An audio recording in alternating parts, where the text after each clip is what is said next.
السلام علیکم ورحمۃ اللہ وبرکاتہ۔ الحمدللہ رب العالمین والصلاة والسلام علی رسولہ الکریم وعلی آلہ وصحبہ اجمعین، اما بعد۔ تمام قسم کی تعریف و بڑائی اللہ سبحانہ تعالیٰ کے لیے ہے جو ساری کائنات کا پالنہار ہے۔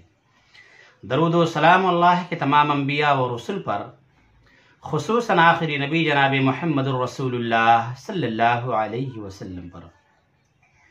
سامعین کرام، ہم تمام مسلمانوں کو چاہیے کہ جب تک اس دار فانی کے اندر زندہ رہیں، زیادہ سے زیادہ نیکیاں کریں، نیکیوں کے کاموں میں بڑھ چڑھ کے حصہ لیں، برائیوں سے دور رہیں، تاکہ مرنے کے بعد قبر کے اندر چین و سکون سے رہ سکیں اور قیامت کے دن اللہ رب العالمین کے عذاب سے بچ سکیں اور اللہ کی بنائی ہوئی جنت کے اندر داخل ہو سکیں۔ محترم حضرات، اللہ کے عذاب سے بچ جانا، اللہ کی بنائی ہوئی جنت کے اندر داخل ہو جانا، یہ سب سے بڑی کامیابی ہے۔ اس سے بڑی کامیابی کچھ اور نہیں ہے۔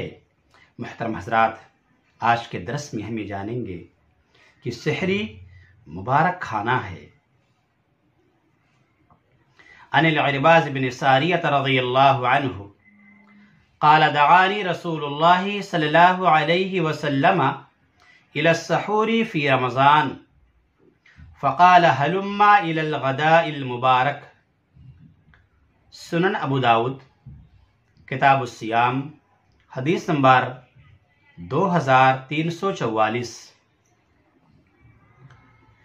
عرباض بن ساریہ رضی اللہ تعالیٰ عنہ بیان کرتے ہیں کہ رسول اللہ صلی اللہ علیہ وسلم نے مجھے رمضان میں سحری کے لیے بلایا اور فرمایا، آؤ مبارک کھانا کھا لو۔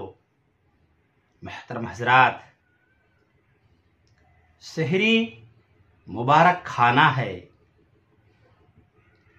اس لیے ہم تمام مسلمانوں کو چاہیے کہ ہم سحری کا اہتمام کریں، اس لیے کہ رسول اللہ صلی اللہ علیہ وسلم نے سحری کو مبارک کھانا کہا ہے۔ سحری کھانے میں برکت ہے، لیکن کتنے مسلمان ایسے ہیں، مرد اور عورتیں، کہ وہ سحری نہیں کرتے ہیں اس لیے کہ وہ روزہ ہی نہیں رکھتے ہیں۔ کتنے بدنصیب ہیں ایسے لوگ کہ وہ روزہ نہیں رکھتے ہیں۔ ایسے لوگ اللہ کو کیا جواب دیں گے؟